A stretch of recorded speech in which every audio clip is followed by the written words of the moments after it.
뉴질랜드 정부가 보증한 건강한 녹용 중에 정 관장이 한 번 더 까다롭게 골라 촌녹의 이름을 허락합니다.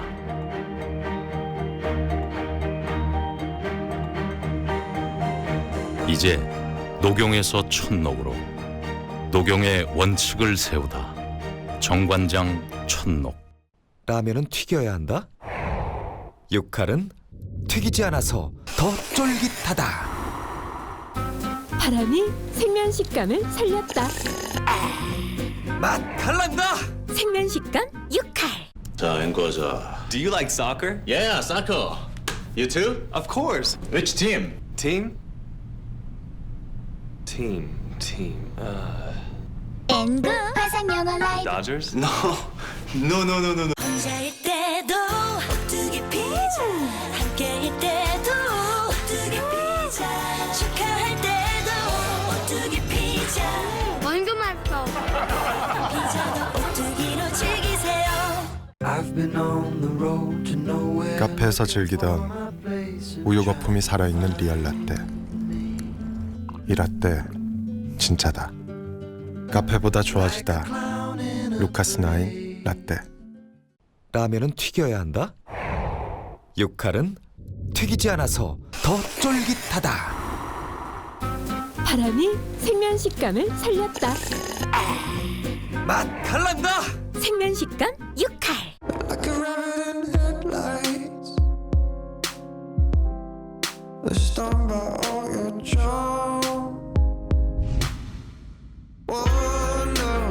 흔들리지 않는 편안함. 시몬스. 직권남용 등의 혐의를 받는 우병우 전 수석이 5시간 반에 이르는 영장심사를 마친 뒤 구치소에서 대기하고 있습니다. 구속되시면 마지막 인터뷰일 수도 있는데 한마디만 해주십시오. SBS 취재 결과 특검은 우 전 수석이 같이 일한 검찰청 공무원을 정무부처에 취업시키는 등 인사전횡을 한 증거도 제시한 걸로 확인됐습니다. 구속 여부는 이르면 오늘 밤 결정됩니다. 특검이 최순실 씨 측근으로 지목된 변호사의 사무실에서 검찰과 경찰, 국세청 등 사정기관장 후보는 물론 대법관 인사평가 자료를 확보했습니다. 박근혜 정부 출범 직전에 만든 자료에서 거론된 19명 가운데 5명이 실제로 임명됐습니다. 헌법재판소가 요구한 대통령 출석 여부에 대해 대통령 측이 아직 답을 내놓지 않았습니다. 출석을 통한 정면 돌파냐, 대리인단 총사퇴냐, 대통령 측의 전략을 알아봅니다. 김정남 시신이 안치된 말레이시아 병원 측이 사인 규명을 위해 2차 부검을 하고 있다고 밝혔습니다. 숨진 사람이 김정남이 맞는지도 확인한다고 했습니다. 아직 유족을 기다리고 있다고 해 사실상 김한솔 입국설을 부인했습니다. 김정남 피습 수사를 놓고 북한이 격한 반응을 보이자 말레이시아 정부가 평양 유재 본국 대사를 소환했습니다. 우호적인 양국 관계가 얼어붙고 있습니다. 중국 정부가 관영 언론을 통해 사드 배치 보복 카드를 공식화했습니다. 롯데 측이 예정대로 사드 부지를 제공한다면 중국을 떠나라고 위협했습니다. 3살 배기 아이가 엄마와 외할머니에게 맞아 숨졌습니다. 아이가 칭얼댄다며 회초리 등으로 이틀간 때린 걸로 조사됐습니다. 조직폭력배들이 장례식장에서 집단 난투극을 벌이다 무더기로 붙잡혔습니다. 술집에서 더블립하는 오빠한테 힘으로 상대가 되지 않는다는 소리 듣고 술집 여종어머니 뱉은 한마디가 도화선이 됐습니다. 일부 유치원과 어린이집 원장들이 정부 보조금으로 명품을 사고 여행을 하는 등 마치 쌈짓돈처럼 펑펑 써오다가 적발됐습니다.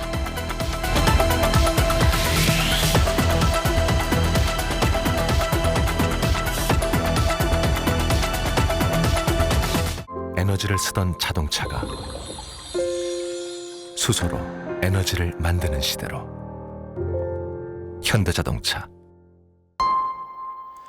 여러분 안녕하십니까? 최순실 국정농단 사건 특별검사의 수사기간 연장 가능성이 점차 희박해져 가고 있습니다. 따라서 우병우 전 민정수석의 신병 처리가 수사의 사실상 마지막 단계일 수 있을 것 같습니다. 우병우 전 수석은 지금 구속 여부 결정을 기다리고 있습니다. 오늘 영장실질심사도 특검과 변호인 측의 팽팽한 힘겨루기 속에 5시간 넘게 진행됐습니다. 민경호 기자가 보도합니다.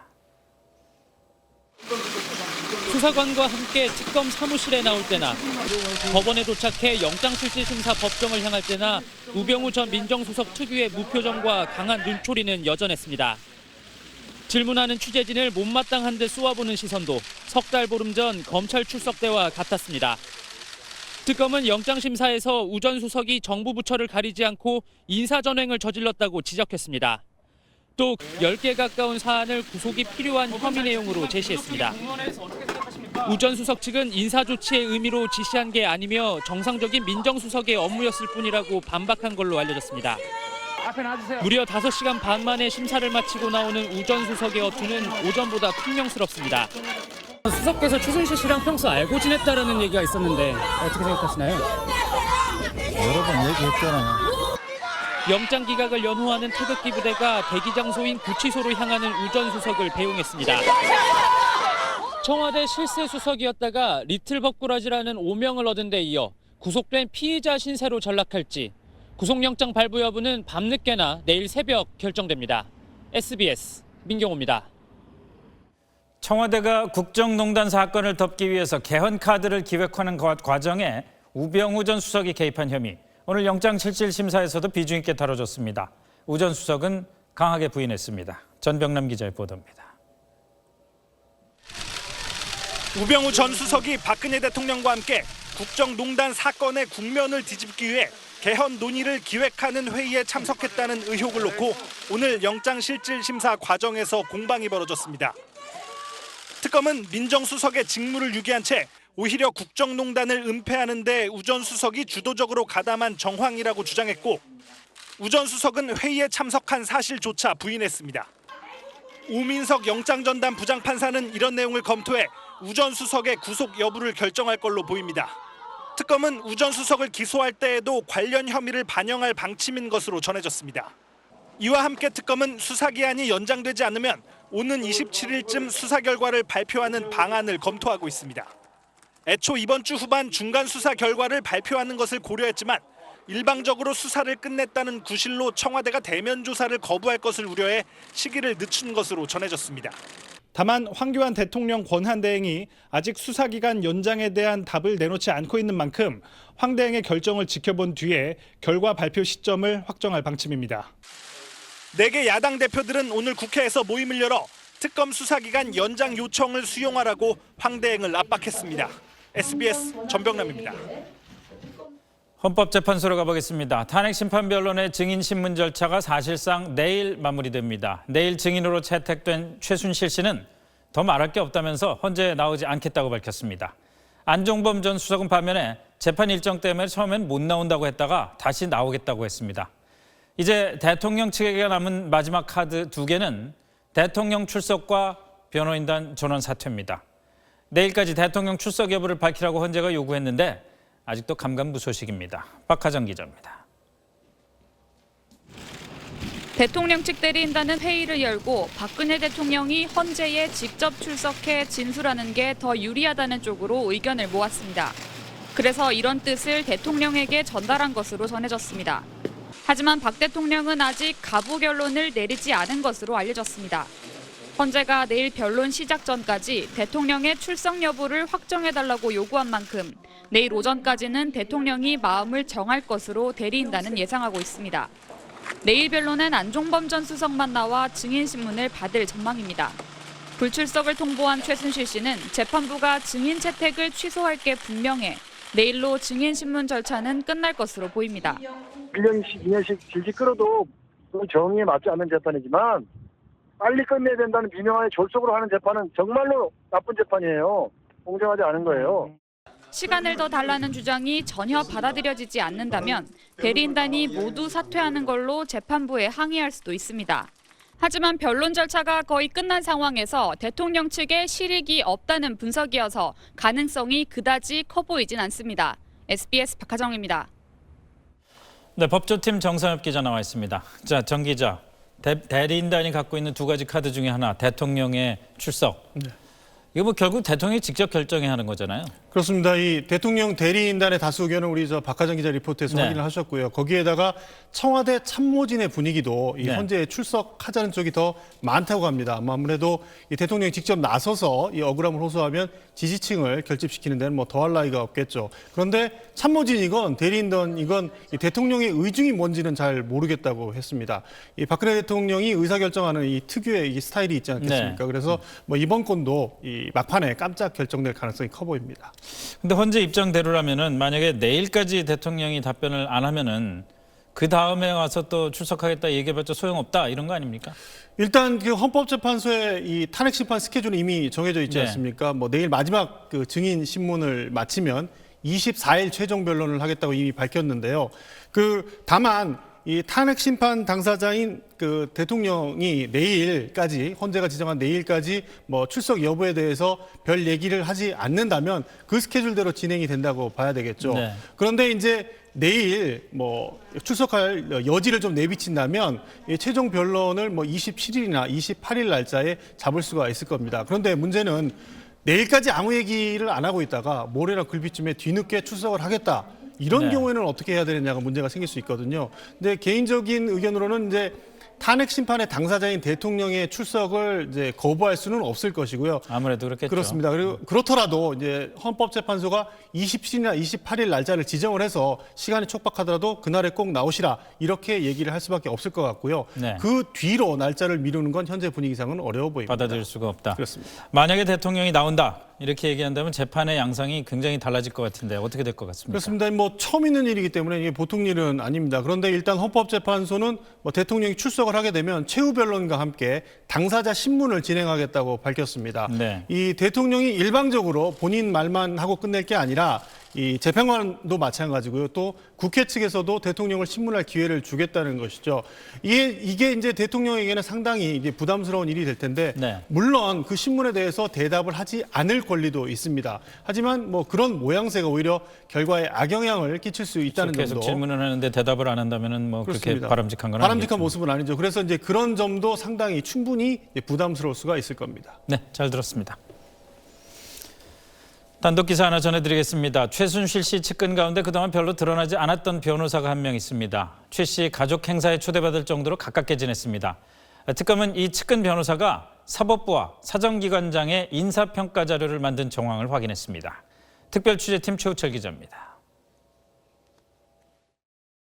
지난해 10월 독일에서 급거 귀국한 최순실 씨는 검찰에 출석하기 전 서울 강남의 호텔에 머물렀습니다. 당시 호텔 CCTV 화면에서 최 씨 바로 옆에 서 있는 남성이 변호사 맹준호 씨입니다. 맹 변호사는 최순실 씨의 법률적 문제를 도맡아 해결해 왔습니다. 2015년 1월에는 최 씨 모녀와 정유라 씨 남자친구의 어머니를 변호사 사무실에서 만났습니다. 당시 유라 씨는 엄마인 최 씨에게 임신 사실을 알리며 출산하겠다는 내용의 편지를 쓰는 등 모녀가 갈등을 빚던 시기입니다. 맹 변호사는 유라 씨에게는 재산 포기 각서를, 남자친구에게는 둘의 힘으로 아이를 키우겠다는 다짐서, 즉 각서를 받았습니다. 최 씨가 예비 사위를 경제적으로 지원하지 않겠다는 의사를 표시하는데 맹 변호사가 도움을 준 겁니다. 지난해 5월에는 유라 씨 아들 돌잔치에도 참석했습니다.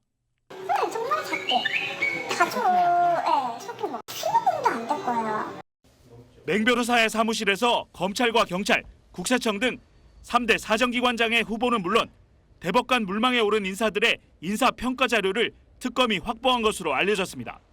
특검은 맹 변호사가 권력기관 수뇌부 후보 19명의 세부 경력과 인물평을 수집해 인사자료를 만든 것으로 보고 있습니다.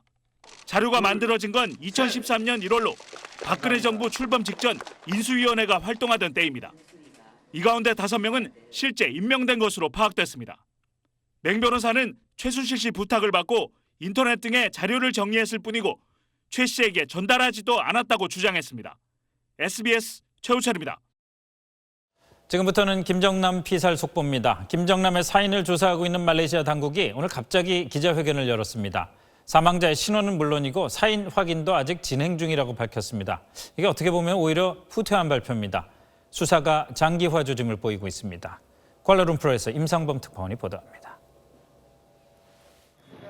부검 결과를 내일 발표하겠다고 했던 말레이시아 보건당국이 오늘 오후 갑자기 기자회견을 열었습니다.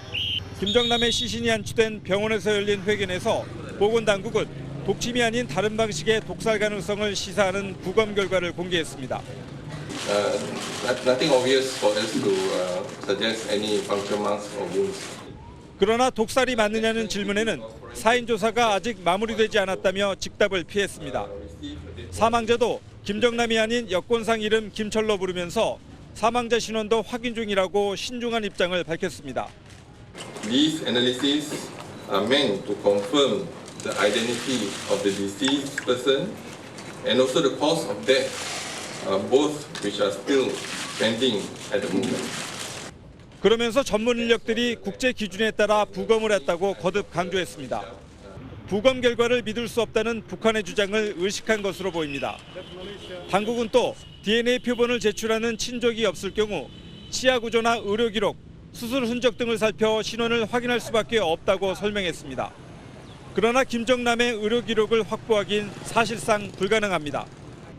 물증 확보나 관련자 검거에 진척이 없는 데다 북한을 의식한 신중한 접근 때문에 수사가 더디갈 조짐을 보이고 있습니다. 쿠알라룸푸르에서 SBS 임상범입니다.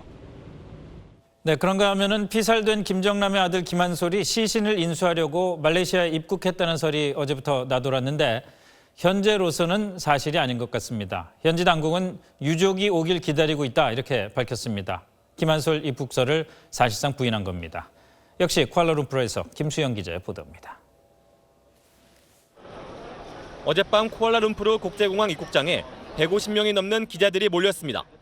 김정남의 아들 김한솔이 마카오에서 말레이시아행 비행기를 탔다는 출처가 불분명한 문자 메시지가 기자들 사이에 돌았기 때문이었습니다. 하지만 탑승객들이 다 빠져나갈 때까지 김한솔은 나타나지 않았습니다.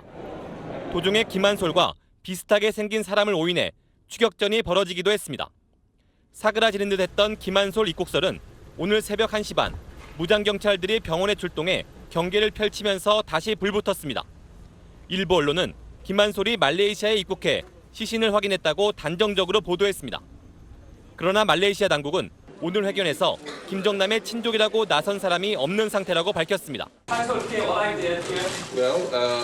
so far we are still waiting for the next of kin to report to us. 김한솔 입국설을 사실상 부인한 셈인데요. 김한솔이 입국하려면 그동안 보호해온 중국 정부의 협조가 있어야 합니다. 이 사건을 주목하겠다고 해온 중국 외교부는 오늘은 이 사건이 대화와 협상을 통해 해결해야 한다며 진전된 입장을 밝혔습니다. 중국이 중재자로 나설지 주목됩니다. 쿠알라룸푸르에서 SBS 김수영입니다. 북한이 오늘 공개한 김정은의 사진입니다. 매기 양식장에서 현지 지도를 하는 모습입니다. 활짝 웃는 표정이 김정남 피살 이틀 뒤에 어둡고 굳었던 표정하고 대비되는 걸 잘 보실 수가 있습니다. 이번 사건의 부담에서 벗어났다고 선전하려는 것 아닌가 싶습니다. 하지만 사정은 그렇게 녹록지가 않습니다. 말레이시아 정부가 평양 주재 대사를 본국으로 귀환시키면서 우호적이었던 양국 관계가 급격하게 얼어붙고 있습니다. 김흥수 기자의 보도입니다. 북한 주재 말레이시아 대사가 평양을 떠나 본국으로 귀환하는 길에 베이징 공항의 모습을 드러냈습니다. I think that there shouldn't be any reason for them to doubt our sincerity in conducting this investigation. 말레이시아 정부는 한국과 결탁해 사건을 조작하고 있다고 북한이 억지 주장을 계속하자 가장 강력한 외교적 항의 수단인 대사 소환 카드를 꺼내들었습니다. 총리까지 나섰습니다. We have no reason why we want to do something that would paint the North Koreans in a bad light. But we will be objective. 어제 북한 강철 대사의 회견 직후에는 북한이 망상과 거짓으로 자국을 모욕했다는 매우 강도 높은 비판 성명까지 냈습니다. 현지 분위기도 험악해지고 있습니다. 다음 달 평양에서 열릴 예정인 북한과의 아시안컵 축구 예선 경기도 다른 곳으로 바꿔야 한다는 얘기가 나오고 있습니다. 비동맹 원칙에 따라 남북한 등거리 외교를 해온 말레이시아는 북한과는 무비자 협정까지 맺은 전통의 우호국입니다. 국제공항에서 발생한 예민한 살인사건 때문에 안전한 나라라는 평판이 훼손된 마당에 북한이 생떼를 쓰며 자국을 공격하자 더는 참을 수 없다는 반응을 보이고 있습니다. SBS 김웅수입니다. 아이들 잘 키우라고 유치원이나 어린이집에 주는 막대한 액수의 정부 지원금이 이상하게 쓰이고 있습니다. 원장들이 이 돈을 쌈짓돈처럼 펑펑 쓰다가 적발됐습니다. 잠시 뒤에 전해드립니다.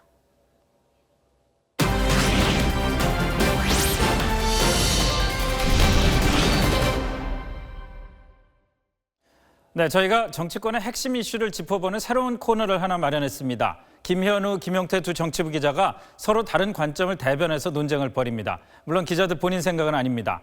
정치 대결 김대김. 오늘 첫 번째 주제는 이른바 선한 의지 논란과 대연정입니다. 자, 김현우 기자부터 시작하죠. 네, 논란은 바로 이틀 전 안희정 지사의 대학 강연에서 시작됐습니다. 바로 이 말입니다. 선한 의지가 문제였습니다. 미르재단, K스포츠재단 이런 거 만든 게 박근혜 대통령의 선의였다는 겁니다. 직접 들어보시죠. 대기업들의 많은 좋은 후원금을 받아서 동계올림픽을 잘 치르고 싶어하는 마음이실 거라고 저는 생각합니다. 자, 어떻게 야권의 유력 대선 주자가 이런 말을 할 수 있는 건지 솔직히 좀 선을 넘어간 거 아닙니까? 아니 왜 그렇게 삐딱해지셨습니까? 선한 의지니까 봐줍시다. 그런 얘기 아니잖아요. 아까 들은 말 바로 다음에 나온 말 들어보겠습니다. 그러나 그것이 법과 제도에 따르지 않으면 이런 문제가 발생합니다. 진짜 하고 싶은 말이 뭔지 알겠죠? 박 대통령 주장대로 선이라고 칩시다. 하지만 그럼에도 불구하고 옳지 않은 일이었습니다. 이거였죠. 그럼 해명은 왜 계속 오락가락한 거죠? 처음에는 반어법으로 비판한 거다 이러더니 다음엔 실수가 아니고 내 마음속에 있던 말이다 이런 말도 하더니 결국 오늘 오후에 사과하고 꼬리 내린 거 아닙니까?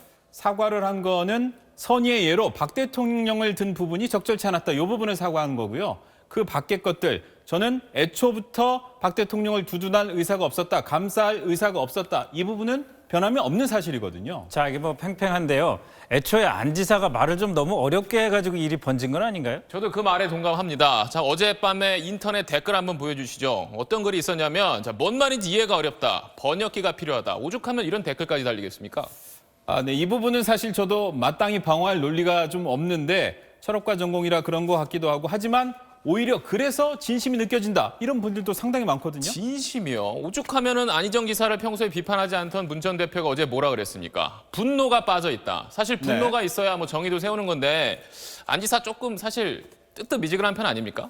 분노를 경계하는 겁니다. 왜냐? 지도자가 분노하면 피바람이 불기 때문이죠. 선한 의지를 가지고 상대방과 대화하지 않은 게 새정치, 그리고 무조건 악으로 규정하고 싸우지 않은 게 헌정치. 어떤 게 좋은 겁니까? 자, 안 지사가 사과를 하긴 했지만 이건 자연스럽게 그 대연정 논란 2라운드로 넘어가는 것 같아요. 또 안 지사의 이른바 우클릭 전략하고 좀 맞닿아 있기도 하고요. 선한 의지하고 대연정하고 꼭 같은 건 아니고요. 선한 의지는 상대방을 대하는 기본 자세를 말하는 거고 대연정은 기본적으로 국회와 협치하겠다는 겁니다. 지금 누가 대통령이 돼도 과반 의석을 확보할 수 없으니까요. 그러니까 이거를 표 짜고 하는 소리다. 이렇게 보는 건 좀 곤란하지 않은가. 이게 제 생각입니다. 그게 표 짜고 하는 소리가 과연 아닐까요? 지금까지 안희정 지사의 한번 행보를 보시죠. 과거 정권들의 이런 말들 다 계승할 수 있다. 또 심지어 여당과 대연정도 할 수 있다. 그리고 이번에 나온 말이 뭡니까? 선한 의지. 쭉 보시죠. 뭔가 좀 일맥상통하지 않나요? 그런데 지금 본선 아니고 경선이거든요. 정통 민주당 지지자들이 이런 말 좋아할까요? 그리고 안 지사가 과연 그 사실을 모를까요? 소신이니까 그냥 밀고 가는 겁니다. 과연 그게 소신인지 지지율 한번 보여주시죠. 대연정이란 말을 처음 꺼낸 게 2월 2일입니다. 그 뒤로 이 지지율 상승한 거 보시죠. 이렇게 가파르게 올랐는데도 과연 이게 표를 의식하지 않은 순수한 소신이었다? 그 말을 어디까지 믿을 수 있을지는 모르겠어요. 자, 뭐 좋은데요. 그러면 지지율 얘기 나온 김에 안 지사 지지율 이제 오를 것 같습니까? 내릴 것 같습니까? 멈출 것 같습니까? 전 이번 논란으로 이 가파랐던 상승세가 한풀 꺾일 거다에 한 표 던지겠습니다. 저는 조금 조정될 수는 있을지 몰라도 결국은 다시 오를 거다에 걸도록 하겠습니다. 그것조차도 의견이 대립하네. 한번 지켜보겠습니다. 자, 오늘 첫 번째 순서 정치 대결 김대김이었습니다.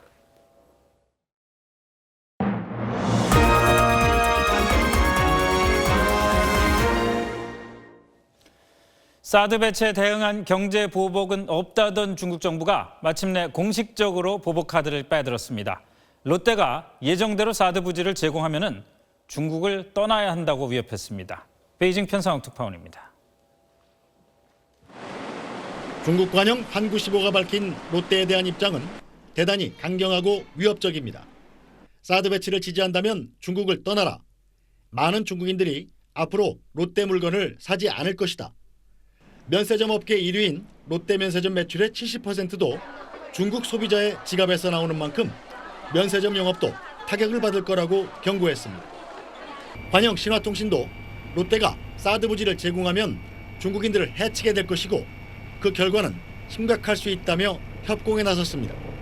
这种置换他应该明白一点，给自己带来的是一个严重的经营危机，甚至对这个集团带来是很大的危机。 중국 당국은 이미 지난해 11월부터 롯데에 대한 압박 강도를 높여왔습니다. 롯데마트에 대한 위생 안전 점검을 동시다발로 벌인 건 물론 소방 점검을 빌미로 선양 롯데월드 건설을 중단시키기도 했습니다.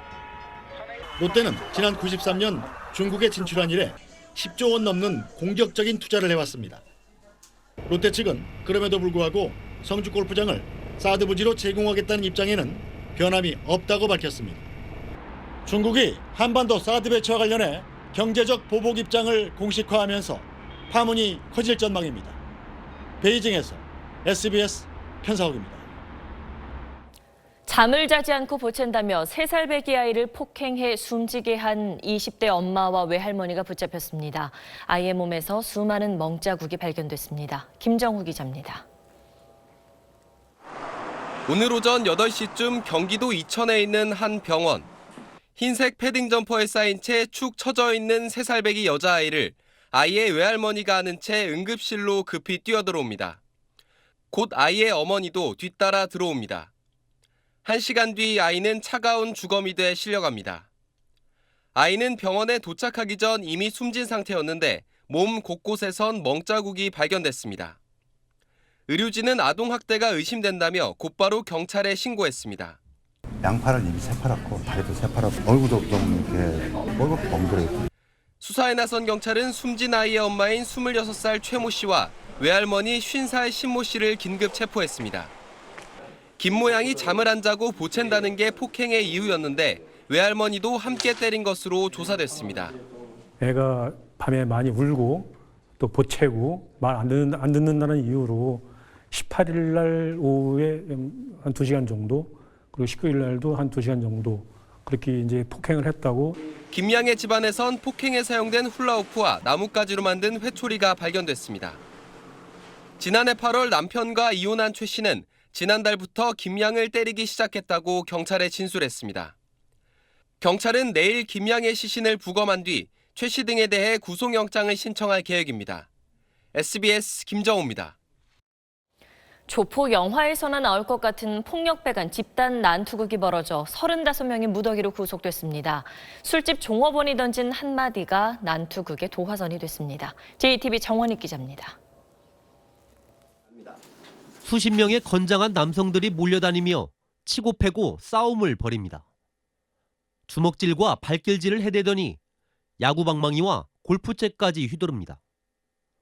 차량에 올라가 발로 밟고 부수기도 합니다. 갑자기 막 사람들 모여가지고 저희가 막 난투극이 벌어지니까 감옥 들고 막 싸우고 그러면. 영상 속 남성들은 전주 양대 조직의 폭력배들입니다. 싸움의 발단이 된 건 3년 전 조직 간에 벌어진 살인사건. 그 뒤 세력을 키우며 갈등을 겪다가 행동대장끼리 시비가 생기자 40여 명이 한꺼번에 맞붙었습니다. 이들은 새벽 시간에 이 주차장에서 만나기로 약속한 뒤 이 일대를 돌아다니며 1시간가량 패싸움을 벌였습니다. 자존심을 건드는 여종업원의 한마디가 갈등을 폭발시켰습니다.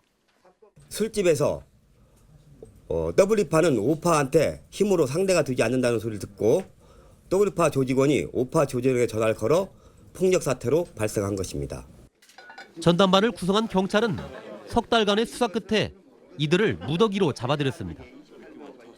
이 가운데 34명과 도피를 도운 1명 등 35명을 구속하고 4명은 불구속 입건했습니다. JTB 뉴스 정원익입니다.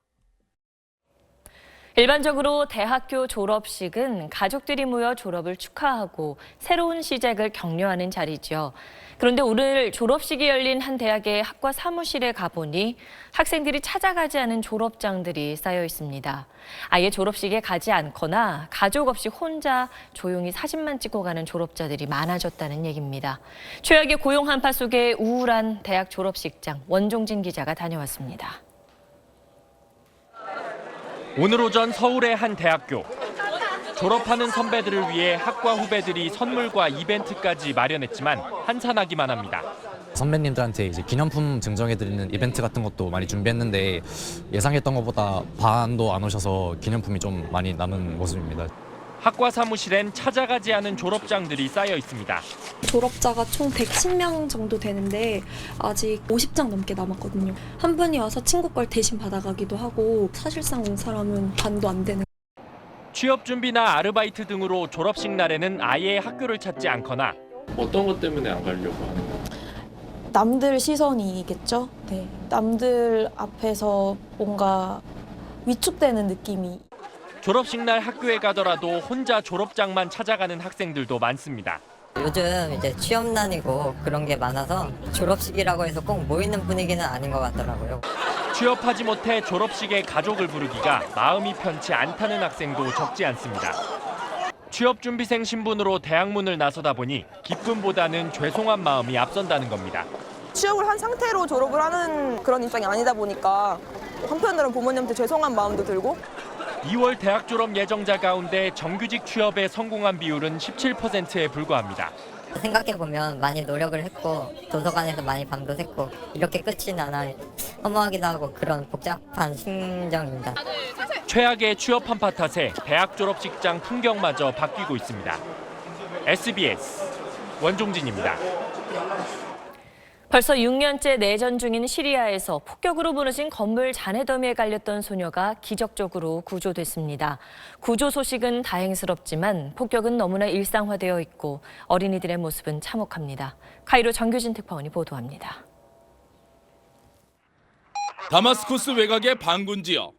시리아 정부군의 폭탄에 건물 한 채가 흔적도 없이 사라졌습니다. 다급한 구조대원이 맨손으로 무너진 건물 잔해를 파헤치기 시작합니다. 돌더미 속 매트리스를 들추자 아이의 울음소리가 들립니다.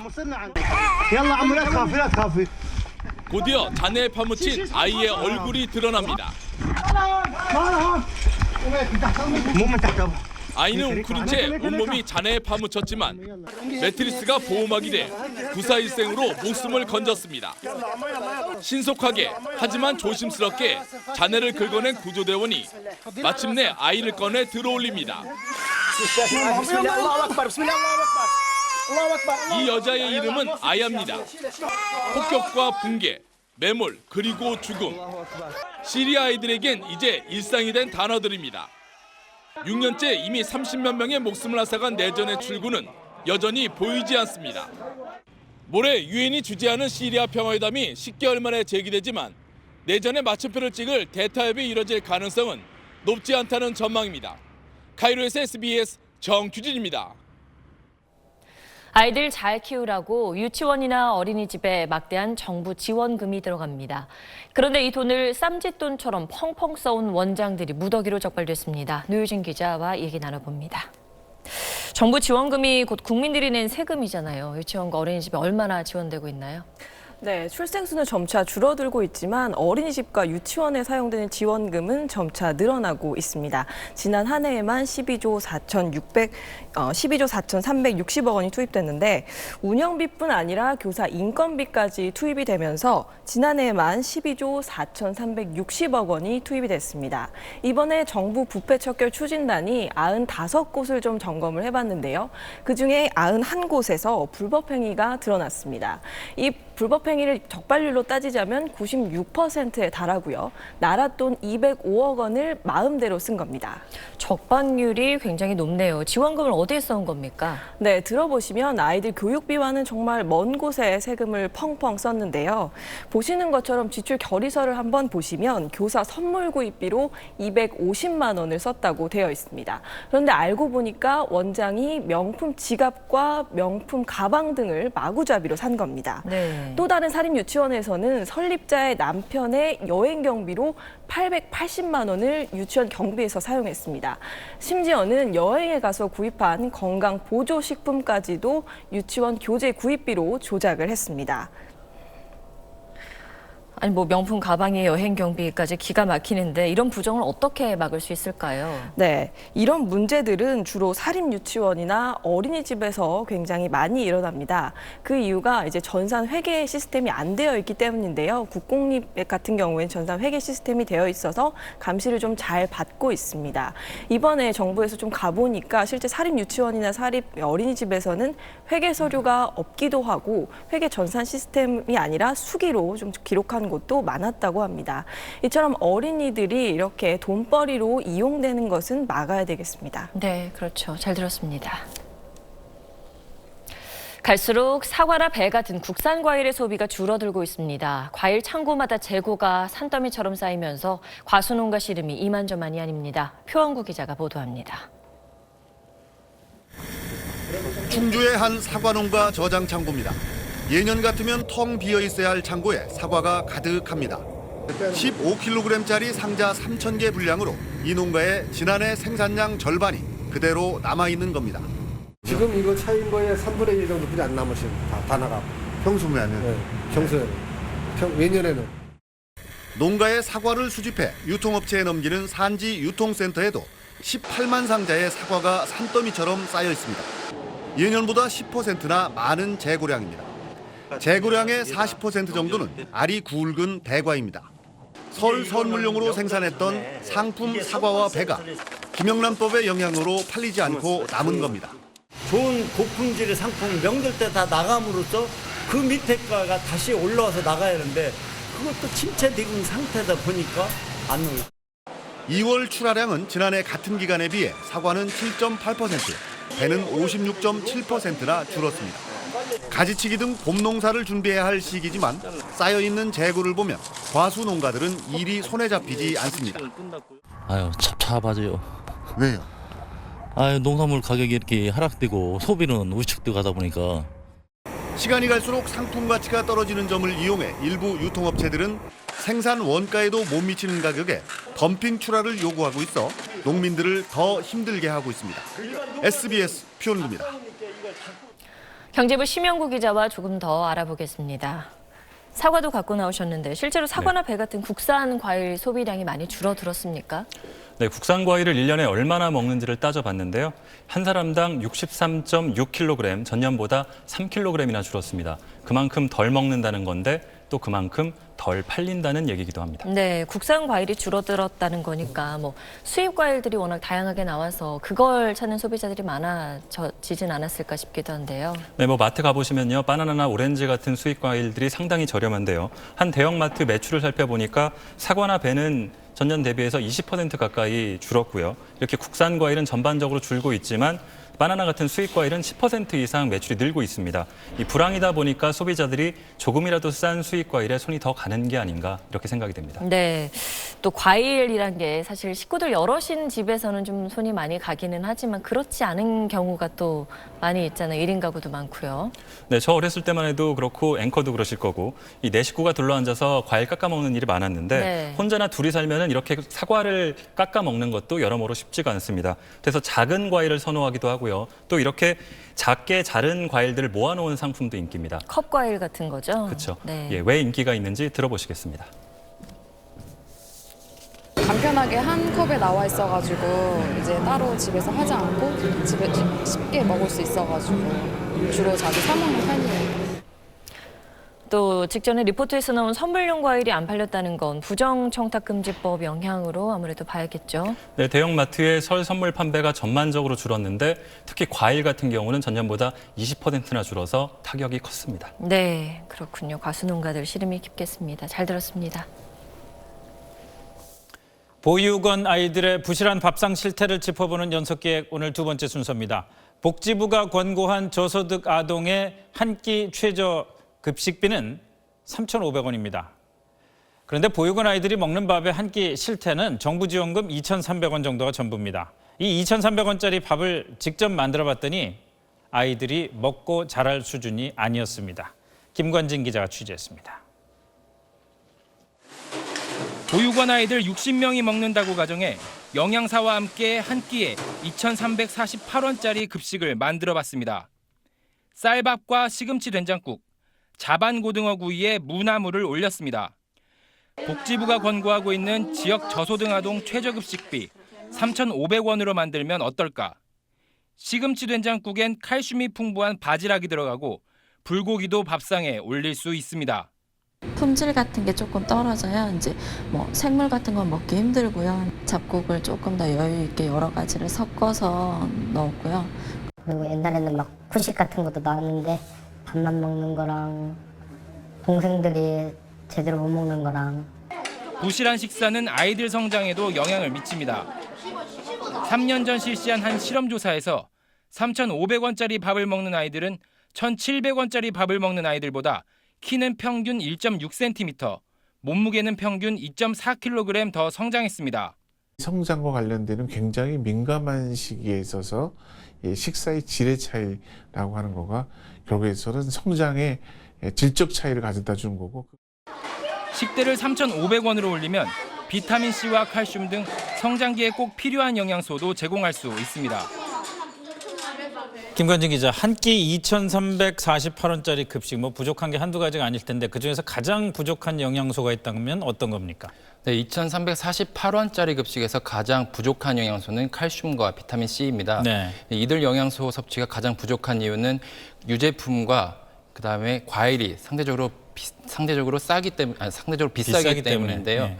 이들 식대가 비싸다 보니 보육원에서는 아이들에게 제공하기 어려운 겁니다. 네. 아이들은 게다가 1인당 먹을 수 있는 식사의 양도 정해져 있기 때문에 마음껏 먹을 수 없는 형편입니다. 이정은 서울대 식품영양과 교수는 그 보육원 아동들의 칼슘 섭취량이 영양소 섭취 기준의 30%에 불과하다고 설명했습니다. 자, 그런데 말이죠. 통계를 보니까 보육원 식대가 지금 그런 상황인데도 불구하고 4년 동안 겨우 279원 올랐더라고요. 그거밖에 못 올린 이유가 있습니까? 그러니까 보육원 아이들에게 지원되는 식대는 시설 생계비에 따라 책정됩니다. 그러니까 보육원뿐만이 아니라 장애인 시설과 노인복지 시설에도 같은 금액의 식대가 책정된다는 얘기입니다. 그러니까 한번 올리려면은 장애인, 노인, 아동 다 같이 올려야 된다 이거죠? 네네. 그래서 따라서 보육원 아동 식비만 따로 올릴 수 없는 만큼 모든 식비를 올리려면 예산 부담이 만만치 않다는 게 찔끔 인상의 이유인데 이 부분에 대해서는 내일 보도할 예정입니다. 내일 기대해 보겠습니다. 수고했습니다. 감사합니다. 네, 정치권 소식입니다. 오늘 대선 주자들의 화두는 일자리였습니다. 공공부문과 중소기업, 미래형 일자리 이렇게 방안도 다양했습니다. 한정원 기자가 모아봤습니다. 문재인 민주당 전 대표는 오늘 하루 집배원으로 변신해 배달 업무의 고충을 체험했습니다. 특히 상시적인 공공업무 종사자는 정규직으로 전환해야 한다고 강조했습니다. 이 비정규직을 최대한 줄이고 정규직으로 전환해야 한다라는 게 지금 사회적 요구인데 정부와 공공기관이 조금 그런 부분에 대해서 더 솔선수범해야 한다. 안희정 충남지사는 미래 일자리에 방점을 찍었습니다. 창의적인 교육을 통해 4차 산업혁명에 대비하자는 겁니다. 새로운 경제 발전의 동력도 만들어야 하고 저성장, 저고용이라고 하는 대한민국의 이 일자리의 부족, 일자리의 양극화 문제를 해결해야 합니다. 이재명 성남시장은 청년들이 꿈과 열정을 포기하지 않도록 공정한 나라를 세우겠다고 역설했습니다. 안철수 국민의당 전 대표는 청년 일자리와 중소기업 지원 체계에 초점을 맞췄습니다. 5년 한시적인 고용 보장 계획을 실시하겠습니다. 취업한 청년에게 대기업 임금의 80% 수준 보장하겠습니다. 자유한국당에서 네 번째로 대선 출사표를 던진 안상수 의원도 일자리 대통령이 되겠다며 전국에 10개의 일자리 도시를 건설해 일자리 300만 개를 창출하겠다고 약속했습니다. 심상정 정의당 대표는 저출산 문제 해법으로 노동시간 단축을 주장하며 이것이 진짜 여성 공약이라고 주장했습니다. SBS 한정원입니다. 특검에 구속 기소된 문형표 국민연금공단 이사장이 오늘 사표를 냈습니다. 저희 사실은 코너에서 구속 수감 중에도 공가, 연차 휴가 이거 쓰면서 버티는 상황을 보도를 해드렸죠. 비난 여론을 견디지 못했습니다. 송인호 기자의 보도입니다. 공가랑 연차 두 개를 합쳐서 휴가를 26일을 썼고요. 네. 그 뒤로 이제 2월 1일부터는 결근 처리된 상태입니다. 이사장직을 유지하면서 월급까지 챙긴다는 보도가 나가자 여론이 들끓었습니다. 오늘 오전 복지부 장관 서울 집무실 앞에서는 해임 촉구 시위가 열렸습니다. 문양표를 즉각 해임하라, 해임하라, 해임하라, 해임하라. 장기간 직무 수행이 불가능한 자가 무슨 염치가 있어 계속 이사장직에서 물러나지 않는지. 급기야 몸담았던 복지부가 사퇴를 권유하기 위해 내일 특별 면회까지 신청하자 더는 버틸 수 없었습니다. 구속 기소된 지 52일 만입니다. 문 이사장은 복지부 장관 재직 당시 삼성물산과 제일모직 합병에 찬성하도록 국민연금에 압력을 가했다는 혐의는 거듭 부인했습니다. 공가를 신청하고 스스로 결재한 게 아니냐는 셀프 공가 논란과 관련해서는 해명이나 사과하지 않았습니다. 해임 일보 직전까지 갔던 문 이사장이 자진 사퇴하면서 지난해 성과급은 받을 수 있게 됐습니다. 하지만 메르스 사태 책임으로 장관직에서 물러난 데 이어 국민연금공단 이사장직도 여론에 등 떠밀려 내놓음으로써 씻을 수 없는 불명예를 안게 됐습니다. SBS 송인호입니다. 달빛 아래 바위에 앉은 관음보살을 그린 수월 관음도입니다. 표현이 화려하고 섬세해 고려불화의 백미로 꼽히지만 조선시대 불교 억제 정책 탓에 거의 전해 내려오진 않아서 현재 국내에는 이렇게 5점만 남아 있습니다. 고려의 미소로 불리는 이 귀한 그림이 최근 이탈리아 제노바에서 발견돼 화제입니다. 어떻게 그 먼 곳까지 가게 된 건지 류란 기자가 알려드립니다. 이탈리아 외딴 마을에서 소문으로만 존재하던 귀한 우리 그림을 만난다. 드라마에나 나올 법한 이야기일까요?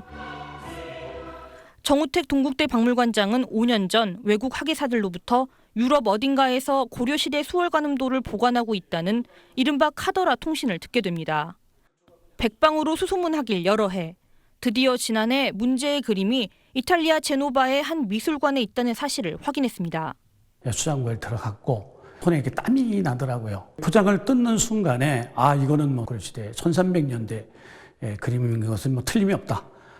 극히 드물게 전해 내려오는 수월 관음도가 이탈리아까지 흘러간 사연은 뭘까? 단서는 미술관에 있었습니다. 이탈리아 동판 화가였던 에도아르도 코소네는 19세기 후반 일본으로 건너가 20년 넘게 머물며 고급 인쇄 기술을 전수합니다. 이때 수집한 15,000여 점의 미술품으로 고국의 미술관을 만들었는데 수월 관음도가 그 가운데 있었던 겁니다.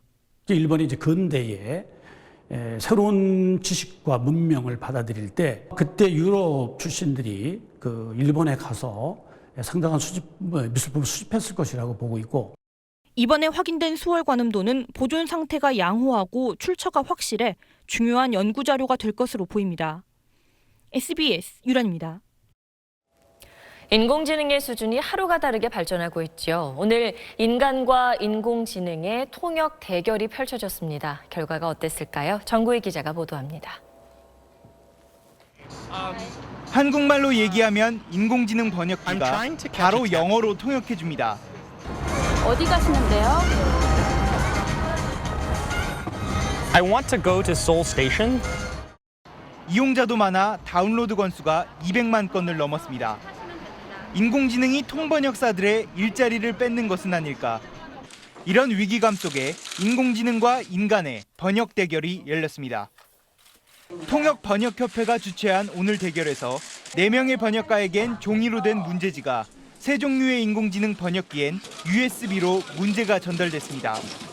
발표된 결과는 사람의 완승이었습니다. 번역사의 평가 점수는 60점 만점에 49점, 번역기는 3대 중 가장 높은 게 28점을 받았습니다. 아주 공평하게 했습니다. 아직까지는 번역기가 인간을 따라올 수 없다, 이런 얘기입니다. 예. 하지만 속도는 인공지능이 압도적이었습니다. 전문 번역사가 50분 동안 번역한 문제를 번역기는 클릭 한 번에 풀어냈습니다. 인공지능을 문학보다는 법률이나 의학 등 전문 분야 번역에 투입할 경우 보다 효과적일 것이란 견해도 나옵니다. 의학 분야에 대한 번역사께서 법률 번역을 못하듯이 번역 엔진은 이제 분화가 돼야 합니다. 번역기 제작업체는 동시 통역이었다면 정확도 차이는 크게 줄었을 것이라고 주장하기도 했습니다. SBS 정구희입니다.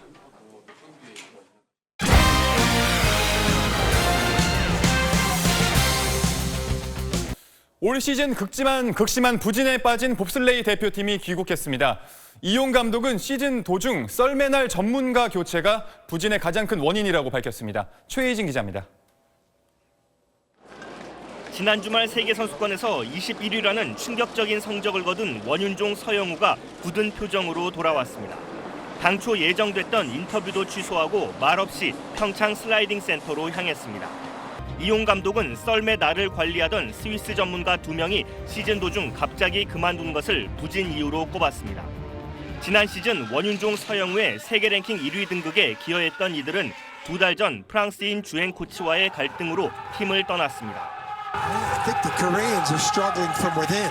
Then they had a little dispute with their 2 mechanics who quit abruptly or got fired in mid-December.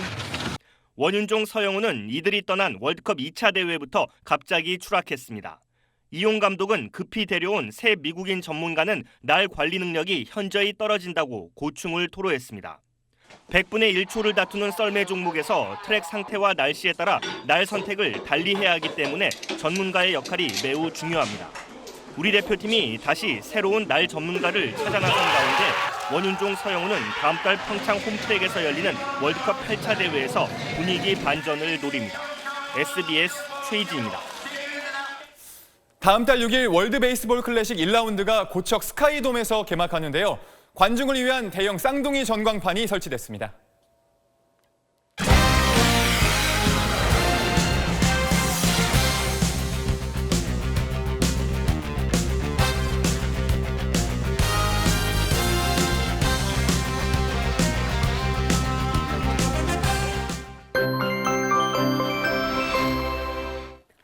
내일 한창을 눈과 비가 내립니다. 중부지방과 경북 내륙은 내일 오전 많은 눈이 쏟아질 것으로 보이고요. 남해안 지방은 폭우에도 대비를 하셔야겠습니다. 비와 눈은 내일 오전 서울을 포함한 서쪽 지방부터 시작되겠습니다. 점차 전국으로 확대되겠는데요. 남해안 지방은 최고 80mm 안팎의 많은 비가 천둥, 번개를 동반해 요란스럽게 내리겠습니다. 서울은 5에서 20mm 안팎의 비와 최고 5cm가량의 눈이 내려 쌓이는 곳도 있겠습니다. 강원 산간지방도 많은 눈이 내리겠고요. 눈과 비는 모레 오전이면 그칠 것으로 보입니다. 내일 비가 내리면서 기온은 오늘보다 조금 낮겠습니다. 서울의 한낮 기온은 4도 안팎에 머물겠습니다. 남부지방은 오늘과 비슷하거나 기온이 조금 높은 곳도 있겠습니다. 금요일에는 다시 조금 추워지겠습니다. 날씨였습니다. 부실한 식단에 시달리는 보육원 아이들은 전국 다 합해서 13,000명입니다. 영양 전문가들에 따르면 우리나라는 불과 13,000명 제대로 먹일 예산을 만들지 못해서 이 아이들이 키가 덜 크는 건 물론이고 천식과 아토피, 주의력 결핍과 과잉 행동 장애의 위험을 안고 살도록 방치하고 있습니다. 국가가 보육을 책임지겠다는 약속은 부모 있는 아이들에게만 적용되고 있는 겁니다. 그나마 그건 제대로 되는지요?